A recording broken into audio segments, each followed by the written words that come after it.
নতুন বছরের ক্যালেন্ডার যখন প্রথম হাতে পাই, একটা তারিখই দেখি, সেটা হলো আমার ছেলের জন্মদিন। কী বারে পড়েছে সেটা দেখার জন্য অধীর আগ্রহে বসে থাকি।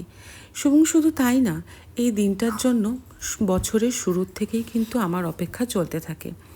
আমার মনে হয় প্রত্যেক মা বাবার জন্য তার সন্তানের জন্মদিনটা অনেক গুরুত্বপূর্ণ।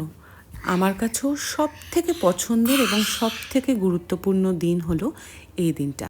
19শে এপ্রিল হলো আমার ছেলের জন্মদিন। রাত 12টার সময় ছোট্ট একটা কেক কাটা হলো। আর এই যে গিফটগুলো ওকে দিয়েছি, 1 বছরেরও বেশি সময় ধরে ও এই জিনিসগুলোর আবদার করছিল।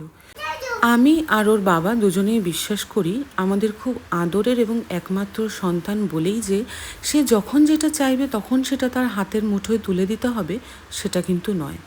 আর ও যেহেতু ডাইনোসর ভীষণ পছন্দ করে, তাই ওর পছন্দেরই ডাইনোসর থিমেরই একটা ছোট্ট ঘরোয়া বার্থডে পার্টির আয়োজন করেছিলাম। কেকটাও ছিল ডাইনোসর থিমে, ডেকোরেশনটা তো ছিল। আমাদের খুব কাছের বন্ধুবান্ধব আর ওর যারা বন্ধুবান্ধব তাদেরকে নিয়েই এই ছোট্ট অনুষ্ঠানের আয়োজন করা। মা বাবা হিসেবে সন্তানকে যদি এরকম ছোট ছোট খুশি দিয়ে আনন্দে ভরিয়ে রাখতে পারি আর ওর মুখে হাসি তুলে দিতে পারি, এর থেকে বেশি জীবনে আমি আর কিছুই চাই না। তাতে যদি ও খুশি থাকে, আমরাও। কেমন লাগলো এই মিনি বার্থডে ভ্লগটা অবশ্যই কমেন্টে জানিও।